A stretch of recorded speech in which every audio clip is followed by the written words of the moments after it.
Siapa di sini yang hidupnya selalu diberkati oleh Tuhan? Boleh kita mau sama-sama nyanyikan lagu ini, oke? All my life I've been carried by grace.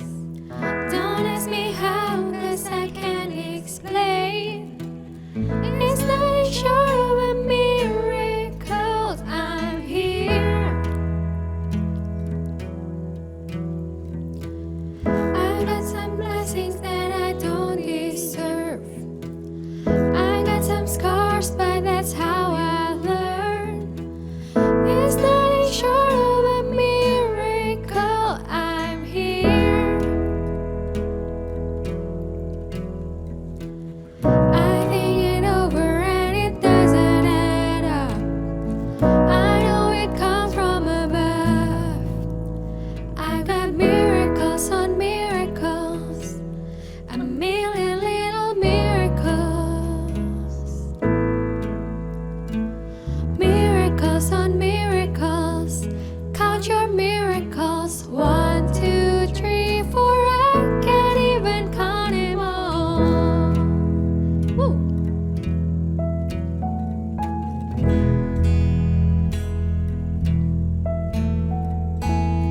You want me steady so I wouldn't give up. You open doors that nobody could shut. Yes. Getting over what you've done. I wanna live with you, Lord. I wanna live with an open heart. I wanna live like I know who you are. I hope I never get over what you've done. 'Cause it's not coincidence. It's not coincidence and it's not luck.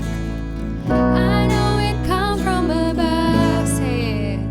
I got miracles on miracles, a million little miracles.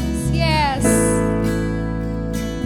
Miracles on miracles, count your miracles. 1, 2, 3, 4, I can't even count them all. Miracles on miracles, a million little miracles. Yes, Jesus.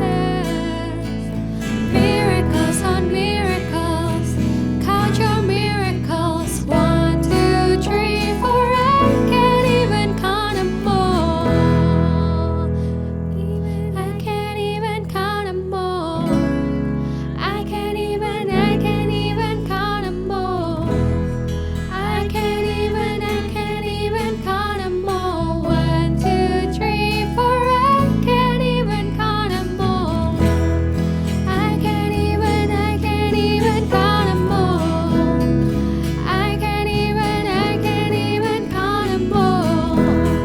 I can't even count them all. 1, 2, 3, 4, I can't even count them all. I can't even count them all. I can't even count them all. I can't even count them all. 1, 2, 3, 4, I can't even count them all. I can't even count them all. I can't even count them all. I can't even count them all. 1, 2, 3, 4, I can't even count them all. I can't even count them all. I can't even count them all. I can't even count them all. 1, 2, 3, 4, I can't even count them all. I can't even count them all. I can't even count them all. I can't even count them all. I can't even count them all. I can't even say it. I can't even count. Siapa yang bisa hitung berkatnya hari ini di sini? No one, teman-teman. Because He give us more than we deserve. Yes.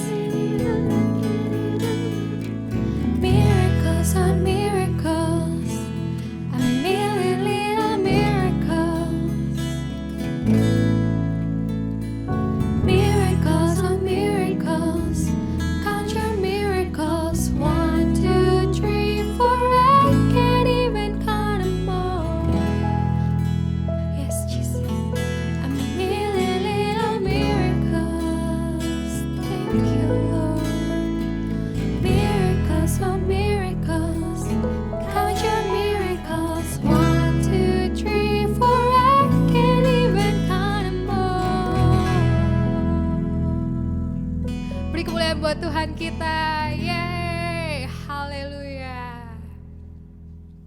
Mari sama-sama kita mau nyanyikan yang terbaik. Yes. I'll never be more loved than I am right now. Wasn't holding you up, so there's nothing I can do to let you down. It doesn't take a trophy to make you proud. I'll never be more loved than I am right now. Going through a storm, but I won't go down. I hear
Hai, shalom semuanya.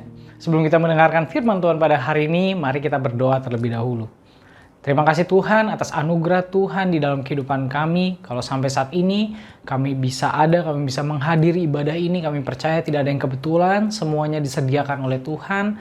Dan biar pada hari ini Tuhan memberikan kami kekuatan, dan biar Roh-Mu menuntun kami, supaya kami mengerti apa yang Kau sampaikan, dan biar Tuhan pakai lidah bibir hamba-Mu hanya untuk menyampaikan kebenaran yang daripada-Mu saja. Terima kasih Tuhan Yesus, di dalam nama Tuhan Yesus kami sudah berdoa, dan kami sudah mengucap syukur. Amin. Amin. Aku akan membawakan sesuatu yang harusnya kita tahu. Ya, ini adalah sebuah pencerahan juga pengingat untuk setiap kita. Dan hal yang ini aku bawakan pada hari ini adalah sebenarnya saya berhutang. Mungkin hari-hari ini teman-teman ataupun saya, kita mungkin nggak punya hutang secara finansial. Kita nggak punya hutang secara nilai uang kepada seseorang atau orang lain. Tetapi sebenarnya setiap kita adalah orang-orang yang berhutang kebaikan. Nah, sebelum kita mengkaji lebih jauh mengenai hari ini, kita akan membaca firman Tuhan terlebih dahulu di Matius pasalnya yang ke-22, ayatnya yang ke-21. Di dalam Matius pasal yang ke-22, ayatnya ke-21 dikatakan seperti ini. Jawab mereka, gambar dan tulisan kaisar. Lalu kata Yesus kepada mereka, berikanlah kepada kaisar apa yang wajib kamu berikan kepada kaisar. Dan kepada Allah, apa yang wajib kamu berikan kepada Allah. Amin untuk firman Tuhan. Pada waktu itu Yesus sedang ingin dicobai oleh orang-orang Farisi. Karena pada waktu itu Israel sedang dijajah oleh bangsa Romawi. Sehingga mereka harus ikut terhadap tata tertib dan peraturan Romawi. Pada saat itu setiap orang wajib membayar pajak kepada kaisar. Dan Tuhan Yesus pada waktu itu hadir ke tengah-tengah orang Israel sebagai anak manusia atau orang yang membawa kabar kerajaan Allah. Dikatakan bahwa Yesus datang untuk membawa kerajaan Allah ke muka bumi ini. Sehingga orang-orang Farisi menjadi sangat sensitif. Wah, ini ada kerajaan sendiri nih. Padahal kan dia harusnya patuh terhadap kerajaan Roma. Akhirnya orang Farisi mencoba Yesus. Ini saya punya mata uang, boleh nggak bayar pajak kepada kaisar? Kalau misalnya Tuhan Yesus bilang nggak boleh bayar pajak ke kaisar, maka nanti orang Farisi bisa menjerat Yesus dengan hukum Romawi pada waktu itu, bahwa Tuhan Yesus melawan kaisar. Tetapi kalau misalnya Tuhan Yesus bilang bayar saja pajakmu pada kaisar, maka nanti orang-orang Farisi bisa berdalih bahwa mereka bisa saja tidak memberikan persembahan untuk Tuhan atau merawat orang tua mereka dengan uang yang ada, karena uangnya sudah dipakai untuk membayar pajak kepada kaisar. Nah, namun Tuhan Yesus tadi berkata bahwa bayarkanlah kepada kaisar apa yang harus kamu berikan kepada kaisar. Dan berikanlah kepada Allah apa yang harus kamu berikan kepada Allah. Tuhan Yesus tidak memberikan ruang untuk mereka berdalih. Semua hal harus dilakukan. Artinya apa sih? Artinya adalah Tuhan Yesus ingin mengingatkan bahwa kita itu hidup di dunia, namun kita juga hidup sebagai warga kerajaan Allah. Kita harus melakukan kewajiban kita untuk kedua bagian ini. Yaitu ketika kita masih hidup di bumi, namun juga sebagai warga negara kerajaan Allah. Artinya kita harus memberikan apa yang menjadi porsi kita di dalam dunia ini. Apa yang menjadi kewajiban kita di dunia ini. Namun di satu sisi kita juga nggak boleh melupakan. Kita juga harus memberikan apa yang menjadi haknya Tuhan. Atau apa yang menjadi pemberian Tuhan. Dan sebenarnya kalau kita melihat lebih jauh, ini adalah sebuah fakta. Kenapa sih kita harus melakukan kewajiban kita di dunia ini? Yang pertama adalah karena kita tidak hidup sendirian. Kita hidup terikat dengan berbagai macam pihak. Ada orang-orang yang karena mereka kita bisa hidup sampai saat ini. Dan mungkin itu cuma-cuma. Kalau kita lihat sama-sama kita hidup di dunia ini oleh karena kasih sayang orang tua kita. Ya kan? Mereka nggak pernah menuntut bayar dari kita. Dan kita dibesarkan sampai saat ini. Kalau teman-teman hitung berapa banyak biayanya, pasti sangat besar biayanya kalau kita hitung per hari ya. Dan kita hidup di dunia ini, kita juga terhadap alam, kita nafas juga gratis loh. Ya kan? Nafas kita cuma-cuma. Dan kita hidup dijaga oleh peraturan-peraturan yang sudah dibuat oleh negara sebagai warga negara. Dan juga oleh karena kasih karunia Tuhan, sampai saat ini kita bisa hidup, kita bisa memperoleh kehidupan yang penuh dengan kebenaran, dan kita bisa mengerti rencana Tuhan dalam hidup kita. Ini semua karena kasih karunia Tuhan. Jadi kalau kita lihat lebih lagi, kita tidak akan dapat hidup kalau tidak ada mereka yang mencurahkan hidupnya untuk kita. Dan kalau dipikir-pikir, wajar kalau misalnya kita mengembalikan apa yang baik kepada setiap mereka yang memberikan itu kepada kita. Sangat wajar kalau kita memberikan bakti dan hormat kita kepada orang tua. Karena mereka yang memberikan kita kehidupan sampai saat ini. Sangat wajar kalau kita merawat alam. Sangat wajar kalau kita menjaga ketertiban sosial. Sangat wajar kalau kita menyenangkan hati Tuhan. Kenapa? Karena apa yang kita terima dari mereka itu jauh lebih banyak daripada apa yang kita berikan.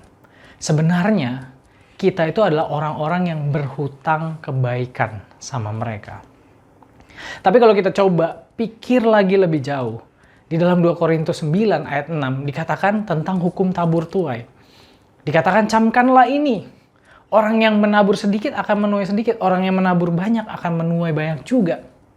Tetapi kalau kita lihat lebih dalam lagi, sebenarnya apa yang orang tua kita tabur di dalam kehidupan kita, sudahkah kita memberikannya setimpal kepada mereka? Harusnya apa yang mereka tabur kan yang mereka tuai. Lalu, misalnya Tuhan sendiri memberikan kita nyawanya, hidupnya bagi kita. Apakah kita sudah memberikan yang setimpal, yang setara dengan apa yang Tuhan berikan dalam hidup kita? Kalau menurut pertimbanganku, hidupku sendiri saja belum memberikan apa yang sepadan untuk orang tua, untuk orang-orang yang berbuat baik sama diriku, untuk Tuhan apalagi. Jadi sebenarnya kita berhutang. Namun di satu sisi aku percaya bahwa mereka yang menabur kebaikan dalam kehidupan kita akan mendapat upahnya juga dari Tuhan. Ya, Tuhan akan memberikan sesuai dengan porsinya dalam waktu yang terbaik dan bentuk yang terbaik. Namun kita perlu ingat satu hal, bahwa kita nggak bisa membalas segala macam kebaikan yang pernah kita terima dalam kehidupan kita. Bahwa faktanya sampai saat ini kita bisa hidup, kita bisa berdiri, kita bisa sehat, kita bisa bernafas. Sampai saat ini kita masih punya kesempatan untuk memilih. Ini membuktikan bahwa hidup adalah sebuah anugerah. Hidup adalah sebuah hadiah daripada Tuhan yang perlu kita rawat dan perlu kita jaga. Hidup adalah sebuah kesempatan. Jadi janganlah menyia-nyiakan kehidupan kita. Karena kita hidup berdasarkan kebaikan dari orang-orang, berdasarkan dari kebaikan Tuhan di dalam kehidupan kita. Kita adalah orang-orang yang berhutang kebaikan. Jadi bagaimana kita harus membayar semuanya itu? Sebenarnya kalau untuk Tuhan, apa yang Tuhan inginkan dalam kehidupan kita adalah sebenarnya diri kita sendiri. Tuhan merindukan umatnya, dikatakan bahwa Yakub adalah bagiannya Tuhan. Artinya kita, Israel yang saat ini, itulah bagiannya Tuhan. Tapi inilah cerita yang cukup miris, sebenarnya cukup ironis, bahwa pencipta yang menginginkan ciptaannya untuk kembali kepadanya. Tapi ciptaannya nggak mau kembali kepadanya. Ya inilah cerita cinta kasih tentang Tuhan kita terhadap dunia dan terhadap kita. Ya, saking cintanya dia pengen kita kembali, padahal kita adalah ciptaannya sendiri. Jadi sungguh, kita perlu menyadari bahwa setiap kita adalah orang-orang yang berhutang kebaikan. Sehingga sangatlah wajar ketika kita hidup layaknya orang-orang yang berhutang kebaikan dan kita memberikan sepenuh hidup kita untuk mengembalikan apa yang baik kepada dunia dan juga kepada Tuhan. Kepada orang-orang yang mengasihi kita dan kepada orang-orang yang Tuhan ingin kasihi. Sehingga seharusnya kehidupan anak-anak Tuhan bukan lagi berfokus untuk bagaimana saya bisa memenuhi keinginan diri saya, Bagaimana saya bisa memenuhi ambisi di dalam kehidupan saya? Bagaimana saya bisa menjadi orang yang sukses dan terkemuka? Tujuannya bukan itu lagi, tapi tujuan kehidupan kita adalah apa yang Tuhan ingin jadikan di dalam hidup saya. Tujuan kehidupan kita seharusnya adalah hidup saya bagi Tuhan. Kita perlu mengerti apa yang Tuhan inginkan di dalam kehidupan kita. Harusnya ini adalah hal yang wajar. Kenapa? Karena kita adalah orang-orang yang berhutang kebaikan kepada Tuhan. Sehingga sangat wajar kalau kita mengembalikan segala sesuatunya kepada Tuhan yang harusnya kita nggak layak kita dilayakkan melalui hidup kita. Namun bagi banyak orang, hidup bagi Tuhan bukanlah sesuatu yang wajar. Justru adalah sesuatu yang aneh. Nah, kenapa hal ini bisa terjadi? Karena pola pikir yang berbeda. Pola pikir yang berbeda. Mereka yang tahu bahwa kehidupannya bukan miliknya lagi. Bahwa kehidupannya sudah ditebus. Bahwa kehidupannya sebenarnya adalah hutang. Itu adalah anugerah. Mereka kan tahu bahwa memberikan hidup bagi Tuhan itu adalah hal yang wajar, bukan hal yang aneh, dan bukan hal yang tidak wajar. Namun bagi dunia, hal ini tidak wajar. Yang wajar adalah kita mengejar kesuksesan dan keinginan yang terpendam di dalam diri sendiri. Oleh karena itu firman Tuhan di dalam Yakobus 4 ayat yang keempat. Yakobus 4 ayat yang 4 dikatakan, "Hai kamu orang-orang yang tidak setia, tidakkah kamu tahu bahwa persahabatan dengan dunia adalah permusuhan dengan Allah? Jadi, barang siapa hendak menjadi sahabat dunia ini, ia menjadikan dirinya musuh Allah." Yang dimaksudkan dengan bermusuhan dengan Allah, kenapa? Karena dunia menganggap bahwa kehidupan bagi Tuhan itu tidak wajar. Sehingga kita mencoba membelokkan diri dari apa yang seharusnya menjadi rencana Tuhan bagi hidup kita. Kita mencoba berpikir dengan pikiran kita sendiri, apa sih yang seharusnya saya lakukan supaya saya bisa hidup dengan nyaman, dengan sebaik-baiknya, sesukses-suksesnya, dan juga bisa menikmati segala sesuatu yang saya hidupi. Padahal maksud Tuhan dalam kehidupan kita adalah jauh daripada itu, lebih tinggi daripada itu. Tuhan bukannya tidak menginginkan kita hidup baik, Tuhan bukannya tidak menginginkan kita untuk hidup mengejar satu mimpi-mimpi yang baik, bukan. Justru Tuhan merindukan juga kita mencapai satu taraf kesuksesan bersama Tuhan. Tetapi memenuhi keinginan, mencapai ambisi bukanlah tujuan yang paling utama daripada semuanya. Tetapi tujuan yang utama dan terutama daripada semuanya itu adalah Tuhan sendiri. Oleh karena itu dikatakan, barang siapa yang melakukan persahabatan dengan dunia, artinya ketika kita mulai memikirkan segala sesuatu yang di luar Tuhan, kita menganggap bahwa Tuhan nggak punya porsi lagi di dalam kehidupan kita. Kita harus menyadari sebenarnya orang itu lupa bahwa dia itu berhutang sama Tuhan. Dia berhutang kepada banyak pihak. Bahwa sebenarnya hidupnya itu adalah hadiah dan juga berasal dari kebaikan banyak orang yang jatuh kepada kehidupannya. Dan ini akan menjadi sebuah ironis nanti, akan sangat ironis. Kenapa? Karena manusia mulai lupa siapa jati dirinya yang sebenarnya. Jadi sangatlah wajar kalau kita hidup bukan untuk diri kita lagi. Aku ulang, kita bukan hidup untuk diri kita lagi, tetapi untuk Tuhan yang menciptakan kita. Untuk mengetahui apa keinginan Tuhan di dalam kehidupan kita. Di dalam 2 Korintus 5 ayat 5. 2 Korintus 5 ayat 5 dikatakan seperti ini. Dan Kristus telah mati untuk semua orang, supaya mereka yang hidup tidak lagi hidup untuk dirinya sendiri, tetapi untuk Dia yang telah mati dan telah dibangkitkan untuk mereka. Jadi sangat jelas bahwa kematian Tuhan memang tidak menuntut siapapun.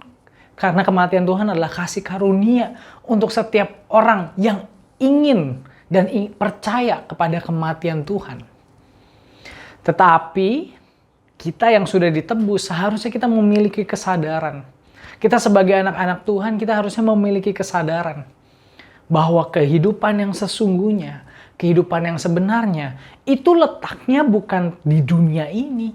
Letaknya tuh bukan untuk memenuhi keinginan diri lagi. Tetapi untuk Tuhan.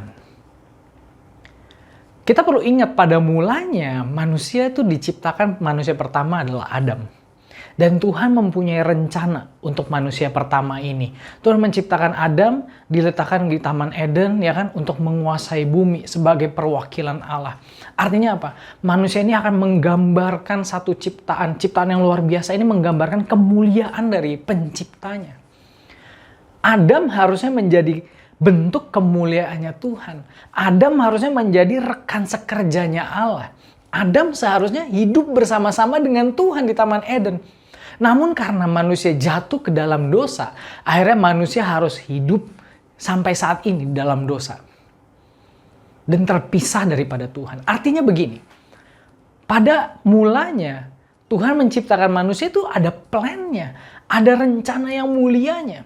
Rencananya yang mulia adalah manusia seharusnya menggambarkan kemuliaan Tuhan.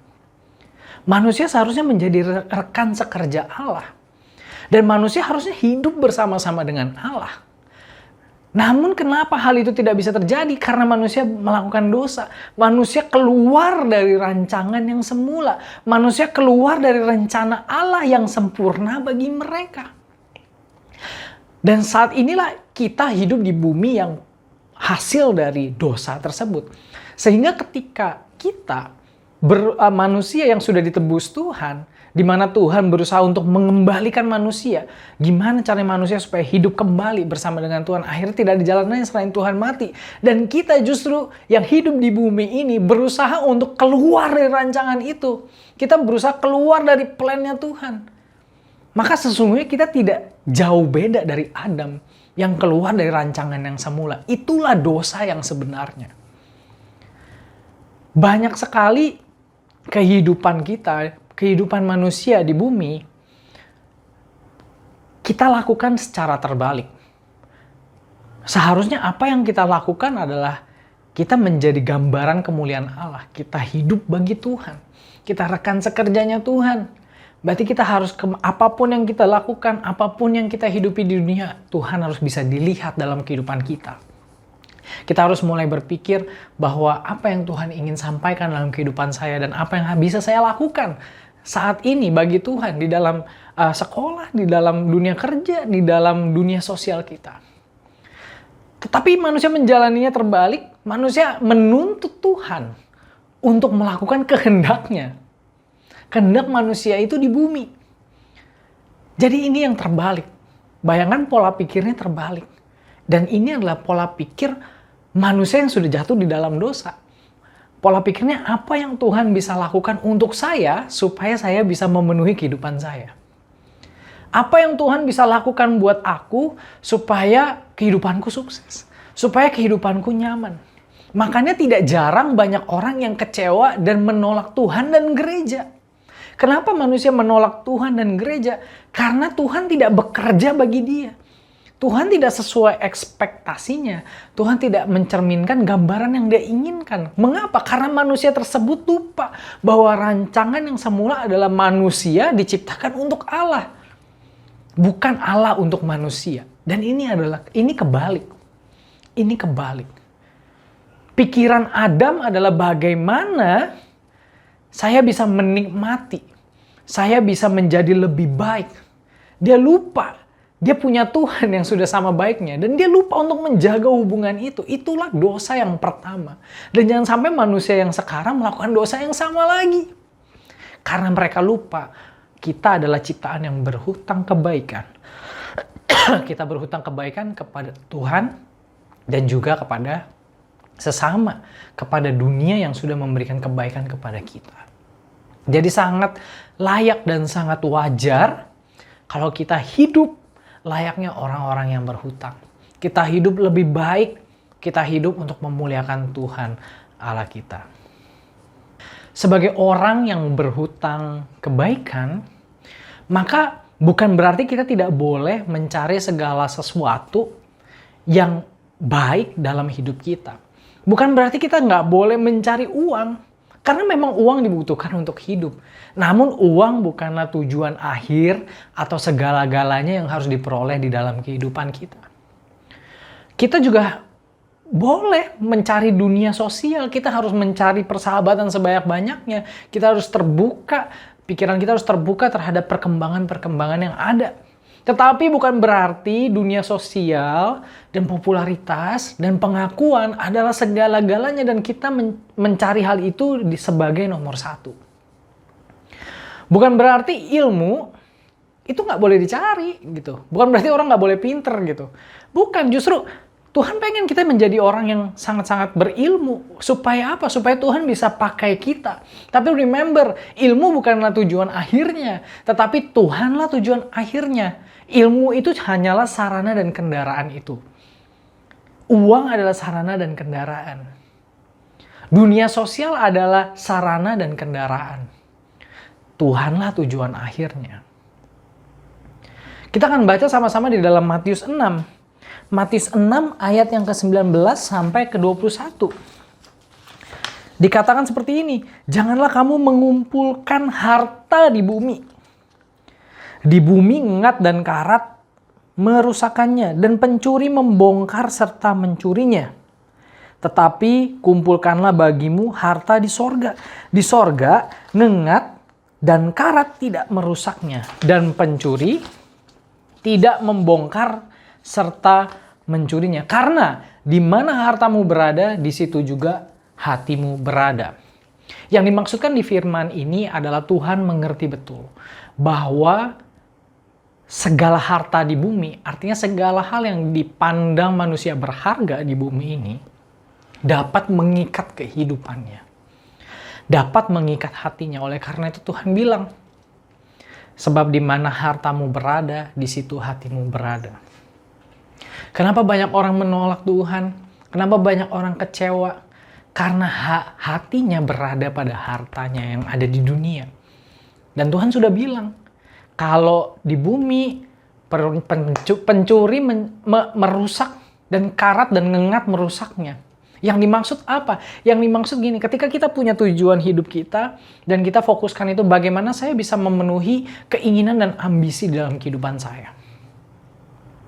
Dan ketika hal itu tidak tercapai, itu adalah ibarat pencuri dan ngengat dan karat yang merusakkan harta tadi. Sedangkan hati kita berada pada keinginan yang terpenuhi. Akhirnya kita jadi kecewa sama Tuhan. Kita nggak bisa menerima kerajaan Allah. Kita nggak bisa menerima konsep dan pikiran Tuhan di dalam kehidupan kita. Kita nggak bisa menerima suara dan rencana Tuhan. Kenapa? Karena kita masih menganggap bahwa yang terpenting adalah keinginan saya harus dipenuhi. Ambisi saya harus tercapai. Pekerjaan idaman, sekolah idaman, keluarga idaman, ini harus tercapai. Kalau ini nggak tercapai, berarti Tuhan nggak ada. Ini yang salah. Kenapa? Karena ini adalah harta di bumi. Tuhan tahu bahwa harta di bumi sifatnya sementara. Dan apabila harta itu tidak diserahkan kepada Tuhan, maka manusia hidupnya akan dalam kekecewaan. Makanya Tuhan bilang, harta di bumi, karat dan ngengat merusaknya. Kumpulkan harta di surga. Maksudnya harta di surga itu apa sih? Di surga kan sudah banyak harta. Jadi apa yang Tuhan maksud? Artinya gini, apa yang kamu lakukan di bumi ini, lakukanlah untuk aku. For the sake of who? For the sake of God. It's not for the sake of me. Karena because if it is the sake of me, for the sake of me, dan hal itu tidak tercapai, you will get disappointed. Kita akan kecewa. Kita akan mulai menyalahkan Tuhan. Sepertinya Tuhan gak ada. Makanya banyak orang Kristen marah sama Tuhan. Kenapa aku tidak seperti apa yang aku inginkan? Kan kebalik ini. Bukannya harusnya manusia hidup buat Tuhan. Tapi mereka menuntut Tuhan untuk hidup bagi mereka. Kenapa? Karena mereka menaruh hartanya di bumi. Selama kita menaruh, kita punya satu keinginan, kita merasa keinginan kita harus dipenuhi.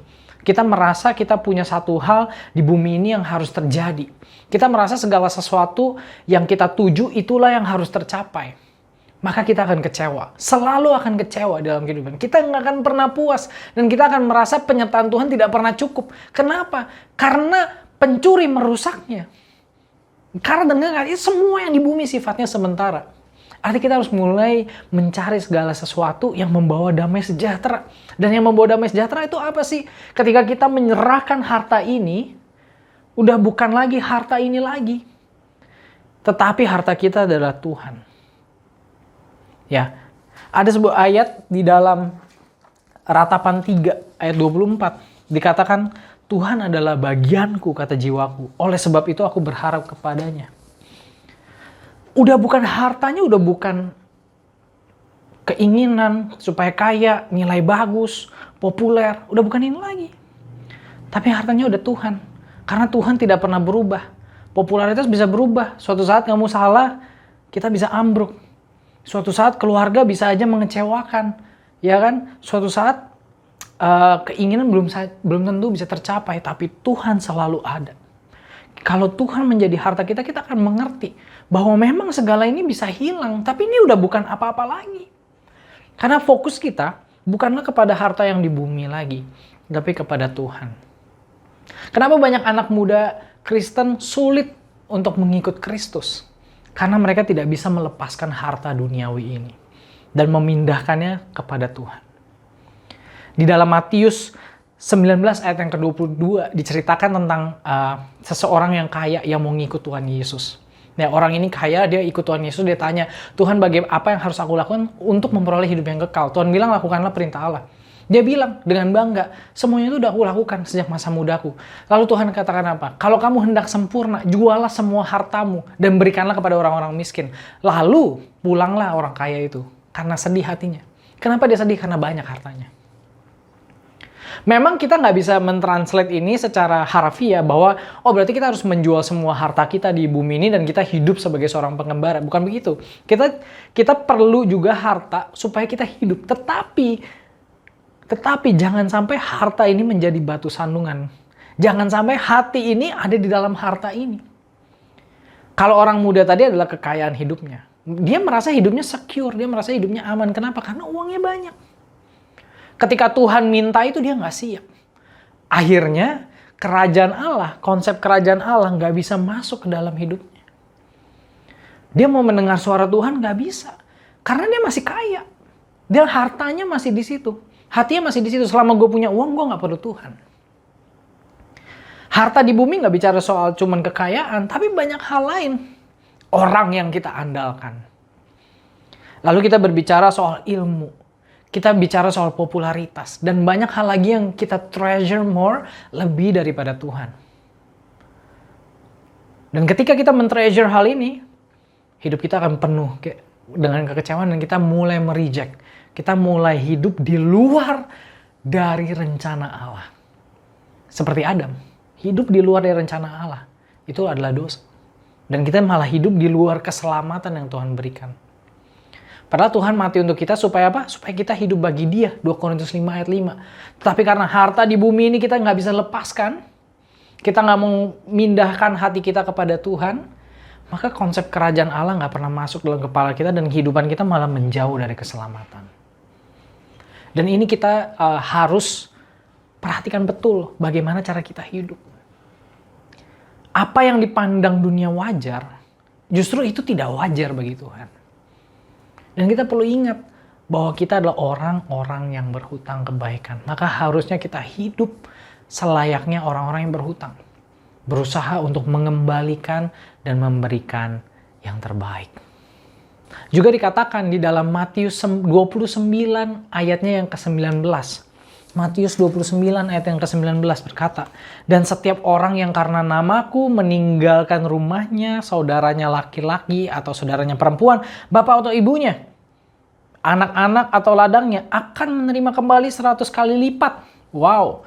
Dan akan memperoleh hidup yang kekal. Ya. Ini orang-orang yang sudah meninggalkan semuanya. Tapi jangan licik membaca ini ya. Karena Tuhan bilang 100 kali lipat. Artinya Tuhan, kalau saya memberikan uang saya 100.000 nanti jadi 100 kali lipat ya, jadi berapa juta gitu. Atau kalau saya memberikan rumah saya sebagai rumah doa, maka nanti saya akan dikembalikan 100 rumah gitu ya. Itu licik. Ya, orang Kristen yang berpikir begitu, dia belum sampai pikirannya pada kerajaan Allah. Yang Tuhan maksud dikembalikan 100 kali lipat, artinya 100 kali, 100 folds better. 100 kali lebih baik daripada apa yang kita pernah berikan kepada Tuhan. Kalau kamu sudah bisa merelakan hatimu di luar hartamu yang sebenarnya, tapi hatimu buat Tuhan, masa iya sih kamu menginginkan untuk dilipat gandakan harta yang kamu sudah berikan? Kan hatimu sudah nggak ada di situ ketika kamu sudah menyerahkan ini buat Tuhan.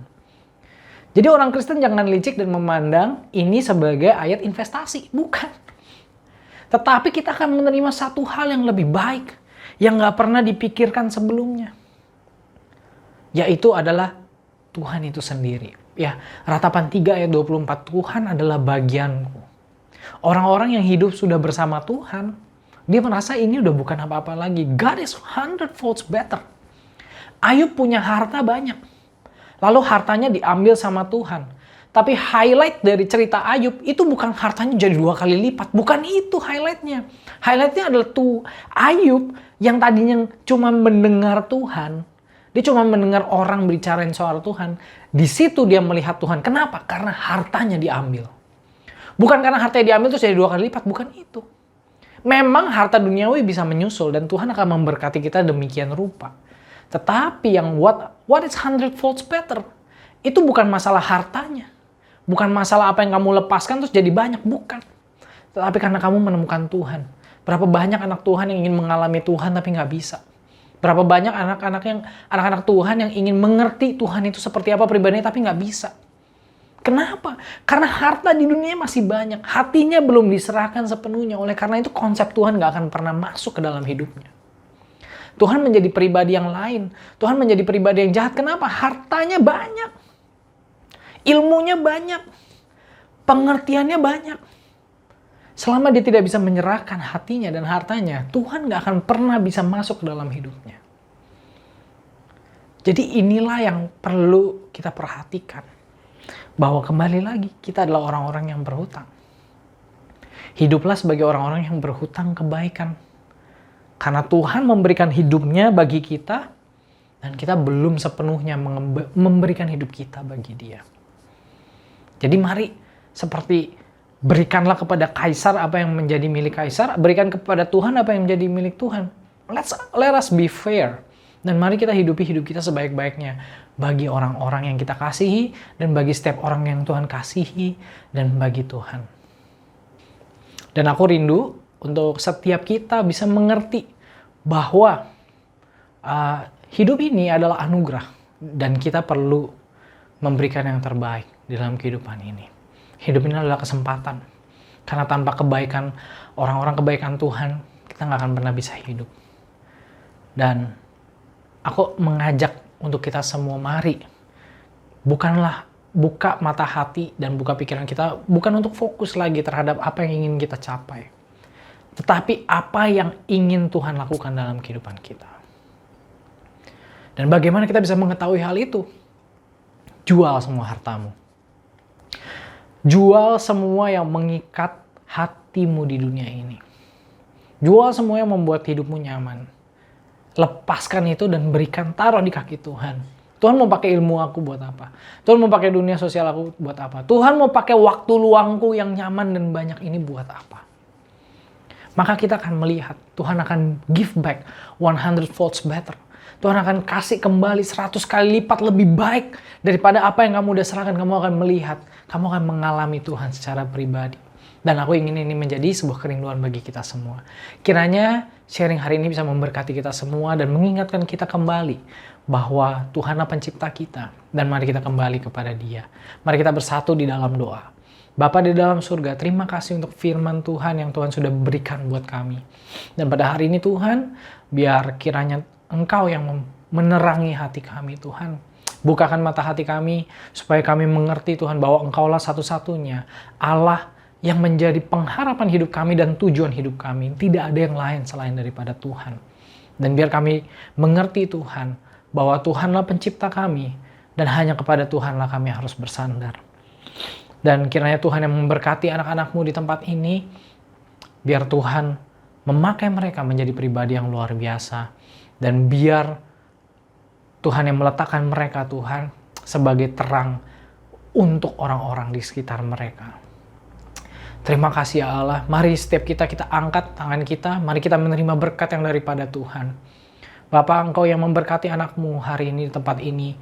Untuk setiap mereka yang mengikuti ibadah Tuhan, maupun setiap mereka yang mungkin belum punya kesempatan untuk ikut ibadah hari ini.